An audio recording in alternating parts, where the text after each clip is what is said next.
Good morning class. कल video में मैंने आप लोगों को डिस्टेंस और डिस्प्लेसमेंट के बारे में समझाया था। आज से वो कंटिन्यू करते हैं हम लोग स्पीड एंड वेलोसिटी के टर्म में। स्पीड और वेलोसिटी क्या होती है?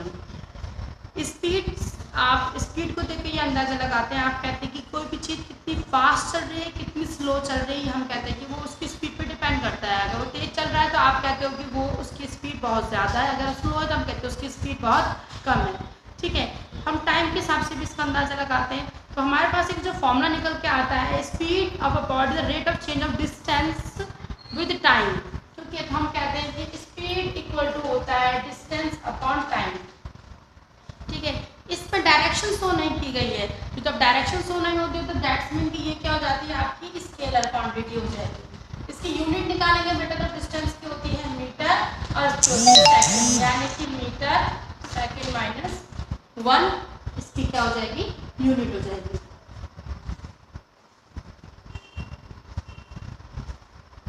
ओके बेटा, नेक्स्ट इसके बाद हमारे पास दिया गया है, थोड़ा स्पीड को मैं डिफाइन कर दूं, फिर मैं वेलोसिटी के साथ इसका कंपैरिजन भी करूंगी बेटा। ठीक है, हमारे पास नेक्स्ट दिया गया है स्पीड के बारे में कि इसको अगर सीजीएस में कन्वर्ट करेंगे तो आप क्या लिखोगे, सीजीएस में मीटर पर सेकंड हमारे पास हो जाएगा centimetre second inverse. Okay, now uniform speed किसको कहते हैं? What is the uniform speed? Uniform speed means होता है आपका सेम इंटरवल ऑफ टाइम में कोई चीज़ आपकी इक्वल डिस्टेंस को कैरी करती है तो उसको हम लोग यूनिफॉर्म स्पीड कहते हैं। जैसे इस तरीके से समझ लें आप, ये मैंने लिया यहाँ पे 5 यानी टाइम में बेटा 15 और 20, यहाँ पे हो रहा है ये आपका 4 8 12 और 16। ठीक है, यानी कि फिक्स इंटरवल ऑफ टाइम में उसकी स्पीड भी लगातार से बढ़ रही है। जैसे अगर आपको कहा जाएगा कि आप साइकिल चला रहे हो एक सिंपल प्लेन रोड पर तो आपकी स्पीड नॉर्मल होगी। ठीक है, लेकिन अगर आपको अब इसी को नॉन यूनिफॉर्म में समझ लेते हैं। यूनिफॉर्म माने तो आपके पास क्या हो गया, सेम इंटरवल ऑफ टाइम में सेम डिस्टेंस कैरी करना। लेकिन नॉन यूनिफॉर्म जैसे आप भीड़ भाड़ वाले इलाके में साइकिल चला रहे हो तो आपकी स्पीड वेरी करती है, कभी ज़्यादा होती है कभी कम होती है, और उसको हम लोग क्या कहते हैं, नॉन यूनिफॉर्म कहते हैं। एवरेज स्पीड किसको कहते हैं? एवरेज स्पीड का मतलब होता है टोटल डिस्टेंस, जितना भी आपने कैरी किया, टोटल टाइम ऑफ इंटरवल, उसको हम लोग क्या कहते हैं, एवरेज स्पीड कहते हैं। एक और वर्ड आया आपकी बुक में इंटस्टीनियस। इंटस्टीनियस मतलब होता है a very short time of interval, यानी 1 सेकंड 2 सेकंड 3 सेकंड 5 मिनट में जितना आपने डिस्टेंस कैरी किया उसको हम लोग इंटस्टीनियस स्पीड कहते हैं। ठीक है, इसके बाद आ जाता है हमारे पास वेलोसिटी के बारे में कि वेलोसिटी किसको कहा जाता है। वेलोसिटी सेम डिस्टेंस जैसी होती है बेटा, लेकिन इसमें डायरेक्शन होती है, बस उसी को हम क्या कहते हैं, वेलोसिटी कहते हैं। यानी हम समझेंगे तो वेलोसिटी इक्वल टू हो जाएगी हमारे पास डिस्प्लेसमेंट अपॉन टाइम। वेलोसिटी मान हो जाएगा डिस्प्लेसमेंट अपॉन टाइम, तो उसको हम लोग क्या कहते हैं, वेलोसिटी कहते हैं। अब अगर हम कहते हैं तो ये आपके पास स्केलर क्वांटिटी है बेटा, ये आपके पास वेक्टर क्वांटिटी है। जैसे हमने डिस्टेंस का डिस्प्लेसमेंट में पढ़ा था, ये कभी भी ये हमेशा पॉजिटिव होता है, ये नेगेटिव हो सकता है, पॉजिटिव हो सकता है, ये कभी भी जीरो नहीं होगा, ये आपकी जीरो भी हो सकती है। ठीक है, नेक्स्ट उन्होंने दे रखा है स्पीड के बारे में। तो आपकी स्पीड है बेटा, एवरेज स्पीड अगर मैं निकालूंगी तो वो आपकी कभी भी जीरो नहीं होगी। ठीक है, क्योंकि कहीं ना कहीं से उसने शुरू किया होगा, जितना डिस्टेंस उसने कैरी किया उसके हिसाब से हम उसकी स्पीड को फाइंड आउट कर लेंगे। लेकिन वेलोसिटी की टर्म में अगर मैं बात करूँ एवरेज स्पीड या एवरेज वेलोसिटी क्या होगी, आप कहोगे कि मैम वो जीरो होगी, क्योंकि वो डिपेंड करती है डायरेक्शन पे। अगर वो इस तरीके से कोई सर्किल है, मान लेते हैं अगर इधर से देखने जाता है तो पॉजिटिव ले लो आप, पॉजिटिव 20, इधर से देखने जा रहा है अपोजिट डायरेक्शन में तो -20, और एल्जेब्रिक सम करते हो 20 माइनस 20 तो आंसर निकल के आता है आपके पास 0। तो ये हुआ हमारे पास डिस्टेंस, सॉरी स्पीड और वेलोसिटी में डिफरेंस। इसके बाद हमारे पास आ जाता है नेक्स्ट है, एक मिनट कुछ और देखूंगा इसमें।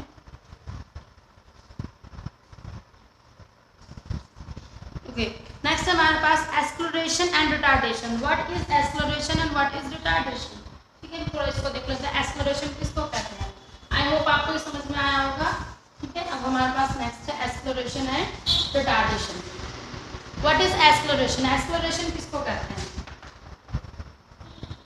एक्सेलरेशन माने होता है जितना भी आपकी वेलोसिटी में चेंज आया, change in velocity upon time, time के हिसाब से जो जो वेलोसिटी में चेंज आता है उसको हम एक्सेलरेशन कहते हैं। और एक्सेलरेशन हमेशा स्पीड को बढ़ाता है, इंक्रीज करता है, ठीक है। इसको आप इस तरीके से भी लिख सकते हो, एक्सेलरेशन इनटू वेलोसिटी को final velocity minus initial velocity upon time, या इसको लिख सकते हैं v minus u upon T. v को मान लेते हैं फाइनल वेलोसिटी, u को मान लेते हैं इनिशियल वेलोसिटी, t हो गया आपके पास टाइम, और फॉर्मूला निकल के आता है ये रहा एक्सेलरेशन। ओके, इसको a से डिनोट करते हैं। अच्छा, एक्सेलरेशन का यूनिट बनाएंगे तो क्या बनेगा बेटा, क्योंकि हमने पढ़ा था velocity equal to distance upon time, ये आपके पास बना वेलोसिटी की यूनिट होती है, ये आपके पास टाइम की यूनिट है।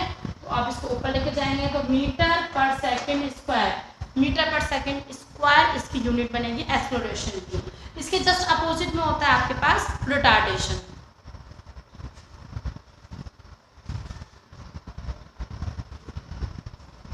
इसके बाद हम पढ़ेंगे रिटार्डेशन। एक्सेलरेशन हमेशा स्पीड को इंक्रीज करेगा, ठीक है। अच्छा, एक्सेलरेशन में आप याद रखेंगे चेंज इन वेलोसिटी क्यों कहा जा रहा है, जरा आप ये बात समझ लें। आप लोग इस टाइम मैक्सिमम बच्चे साइकिल चलाते हैं, अगर किसी ने स्कूटी वगैरह भी चलाई हो, तो जब आपने स्पीड शुरू करी थी वो स्पीड आपकी 15 किलोमीटर से शुरू हुई थी, नहीं, वो आपकी 0 से शुरू हुई होगी। या कई बार अगर हम किसी और चीज़ का एग्जाम्पल लेते हैं तो उसकी स्पीड पहले स्लो होती है, फिर आपकी हाई होती है, फिर धीरे धीरे करके हाई होती रहती है। तो स्पीड में चेंजेस आते हैं, वेलोसिटी में चेंजेस आ रहे हैं, तो इसलिए उसको क्या कहा जाता है, एक्सेलरेशन कहा जाता है। जो पहले आपका फाइनल उसकी वेलोसिटी देखी जाएगी, फिर उसकी इनिशियल वेलोसिटी देखी जाती है। इनिशियल टू फाइनल वेलोसिटी जब हम लेके जाते हैं तो उसको हम लोग क्या कहते हैं, एक्सेलरेशन कहते हैं, ठीक है बेटा। इसके बाद आता है रिटार्डेशन। एक्सेलरेशन के बाद आता है रिटार्डेशन। ये भी सेम ऐसे ही है, लेकिन रिटार्डेशन में क्या होगा, रिटार्डेशन में आपका माइनस में जाएगा, क्योंकि वो चीज़ आपकी स्पीड को क्या कर रही है, रिटार्डेशन यानी कि कम कर रही है। तो ये आपके पास वो ए हो जाएगा एक्सेलरेशन, लेकिन वो नेगेटिव में हो जाएगा, ठीक है, यानी जो भी वैल्यू आएगी वो माइनस में आएगी। इट डिक्रीज द स्पीड, ये आपकी स्पीड को क्या करता है, डिक्रीज करता है समय के साथ साथ, तो उसको हम लोग क्या कहते हैं, रिटार्डेशन कहते हैं बेटा। ओके, जो यूनिट एक्सेलरेशन की थी वही रिटार्डेशन की होती है, सेम होती है। अच्छा, अगर एक्सेलरेशन बताओ स्केलर क्वांटिटी होगा या वेक्टर क्वांटिटी होगा, acceleration is a scalar vector quantity, क्योंकि वो आपको बताता है कि किस डायरेक्शन में आपकी जो भी चीज़ है वो क्या कर रही है, मूव कर रही है। ओके, नेक्स्ट रहेगा देखो ऊपर यूनिफॉर्म एक्सेलरेशन, सेम जैसे स्पीड था, सेम टाइम ऑफ इंटरवल में जो आपकी वेलोसिटी चेंज होती है उसको हम लोग क्या कहते हैं, यूनिफॉर्म कहते हैं। और जो बदलती रहती है वेलोसिटी टाइम के साथ साथ उसको हम लोग नॉन वेरिएबल कहते हैं या वेरिएबल एक्सेलरेशन कहते हैं। Acceleration due to gravity is another topic. Acceleration due to gravity क्या हुआ, हम लोग ग्रेविटी के बारे में जानते हैं कि कोई भी चीज़ अगर हम ऊपर से फेंकते हैं तो नीचे की तरफ आती है। Acceleration due to gravity, acceleration due to gravity को जी से डिनोट किया जाता है। ये एक्चुअल में जब आप कोई चीज़ ऊपर की तरफ फेंकते हो तो आप देखते हो बहुत स्पीड से नीचे की तरफ आ रही होती है, इंक्रीज कर रही है स्पीड, तो उसको एक्सेलरेशन कहा जाता है। और वो कर किस वजह से रही होती है, ग्रेविटी की वजह से कर रही होती है, क्योंकि ग्रेविटी अपनी तरफ किसी भी ऑब्जेक्ट को अट्रैक्ट करती है, इसलिए वो चीज़ बहुत स्पीड से नीचे की तरफ आती है। प्रैक्टिकल करके भी देख सकते हो, किसी भी चीज़ को बॉल को ऊपर की तरफ फेंकोगे आप देखो बहुत स्पीड से नीचे की तरफ आ रही है, तो उससे हम लोग क्या कहते हैं, एक्सेलरेशन ड्यू टू ग्रेविटी कहते हैं। इसको जी से डिनोट करते हैं बेटा, और इसकी वैल्यू होती है वो निकाली गई है 9.8, यूनिट सेम रहेगी इसकी मीटर पर सेकेंड स्क्वायर।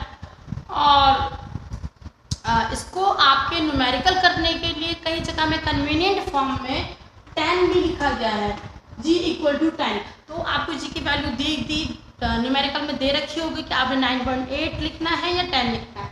इसके बेसिस पर न्यूमेरिकल आएंगे, वो न्यूमेरिकल मैं आप लोगों को नेक्स्ट वीडियो में बताऊंगी, ठीक है। अच्छा, इसके बाद चलते हैं, हमारे पास आता है एक बहुत इंपॉर्टेंट टॉपिक है, ग्राफ वाला टॉपिक है, वो मैं नेक्स्ट उसमें लेंगे, लेकिन फिलहाल आप मैं जो ले रही हूँ इस चैप्टर का, उस चैप्टर को यहाँ पे आप क्लोज कर देंगे बेटा, ठीक है।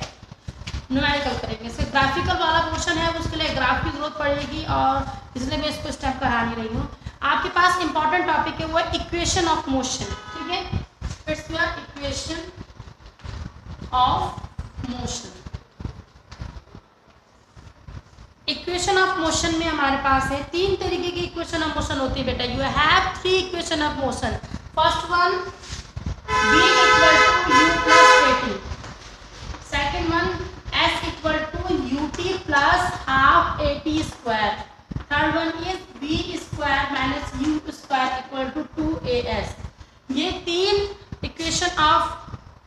मोशन आपके पास दे रखे हैं, इन तीनों को डिराइव करना है। मैं आपको डिराइव करना सिखा रही हूँ, बहुत इंपॉर्टेंट है। आप एक एक को अच्छे से बार बार वीडियो को देख देख कर आप लोग सीख लें, अच्छे से कर लें कैसे करना है, क्योंकि एग्जाम के पॉइंट ऑफ व्यू से भी बेटा ये थोड़ा सा इंपॉर्टेंट हो जाता है। ग्राफिकल रिप्रेजेंटेशन में यहाँ पे अल्टरनेटिव जो मेथड इस्तेमाल किया गया है मैं उसको यूज कर रही हूँ। यानी इन तीनों को हम लोग किस तरीके से डिराइव करेंगे, कैसे निकालेंगे, वो आप जरा देखते हैं। फर्स्ट वन है हमारे पास v equal to u plus a t को निकालेंगे। ठीक है,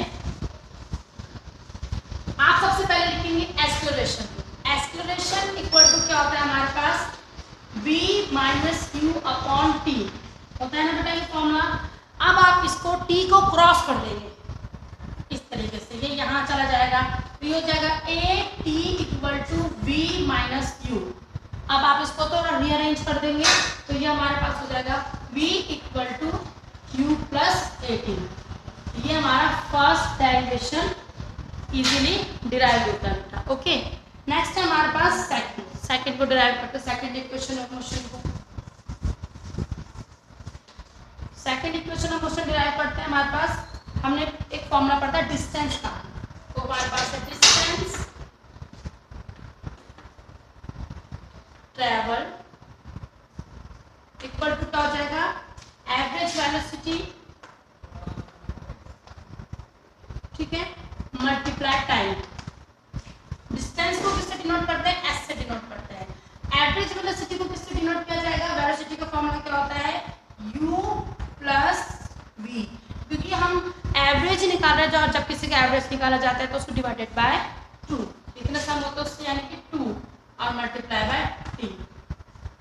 ओके ओके, नाउ नेक्स्ट इसमें हम क्या करेंगे, आपके पास मैंने अभी आपको v पढ़ाया था, v कैसे निकाला था, v equal to u plus a t, और इस v की वैल्यू को यहाँ पुट कर देंगे, तो put the value of v given equation. इसमें वैल्यू पुट कर दो, s इक्वल टू हो जाएगा हमारे पास u प्लस एटी, ये हो जाएगा 2 मल्टीप्लाई t। ठीक है, आपने v की वैल्यू को यहाँ पे पुट कर रखा। अब हम इसमें अगर एलसीएम ले लेते हैं तो एलसीएम क्या हो जाता है हमारे पास 2u प्लस, सिंपल जोड़ दो 2u plus eighty bye 2 multiply by t। ठीक है, आई थिंक आपको यहाँ तक दिख रहा होगा। हम इस सांस को ऊपर लिख देते हैं, यहाँ पर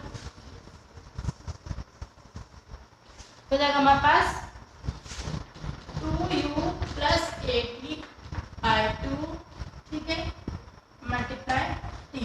अब अगर हम इसको सॉल्व करते हैं तो हमारे पास क्या हो जाएगा s इक्वल टू, इसको दोनों तरफ लेके चल जाओ, इसको 2u बाय 2 कर दो, ठीक है, प्लस एटी बाय t कर दो, मल्टीप्लाई t दोनों के साथ मल्टीप्लाई होगा तो t दोनों के साथ मल्टीप्लाई कर देते हैं, 2 के साथ भी मल्टीप्लाई कर देते, इसके साथ भी मल्टीप्लाई कर देते हैं, 2 से 2 कट गया, हमारे पास आ गया s equal to u t plus half a t square. It's our second derivation. Okay, now we write third derivation. अब हम करते हैं तीसरा डेरिवेशन, तीसरा और लास्ट डेरिवेशन। हम लोगों ने पढ़ा था डिस्टेंस ट्रेवल, वही अगेन रिपीट कर देते हैं। यहाँ पर थर्ड डेरिवेशन है हमारे पास, वही s इक्वल टू क्या पढ़ा था u minus u plus v upon 2 multiply by t, ठीक है, v equal to u plus a t, ये भी पढ़ा था हमने। अच्छा, ये t की वैल्यू निकालेंगे अगर यहाँ से, t इक्वल टू क्या हो जाएगा हमारे पास v माइनस यू बाय ए, और इसको v माइनस यू बाय ए को यहाँ t में पुट कर देते हैं, तो s इक्वल टू हो जाएगा u plus v by 2 multiply u minus v by a. सीधे सीधा हमारे पास एक फॉर्मूला बन रहा है, s यहाँ पर हो जाएगा s equal to u square minus v square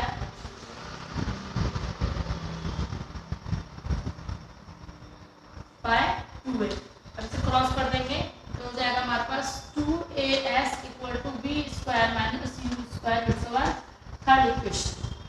ठीक है, तो तीनों इक्वेशन मैंने आपको डिराइव करवा दी हैं, और उसके बाद हम करेंगे न्यूमेरिकल, और आपका चैप्टर यहाँ पे कंप्लीट होता है। ग्राफिकल रिप्रेजेंटेशन हम लोग स्कूल खोलेंगे तभी करेंगे, फिलहाल इसको आप यहाँ पे छोड़ देंगे। ओके, एस इक्वल टू, फिर रिपीट कर दो, एक फॉर्मूला हमने पढ़ा था, s equal to average velocity multiply by time. यहाँ पे हम लोग v equal to u plus a t का यूज करते हुए टाइम निकालेंगे, t equal to v minus u upon a, और इस वैल्यू को यहाँ पुट कर देंगे।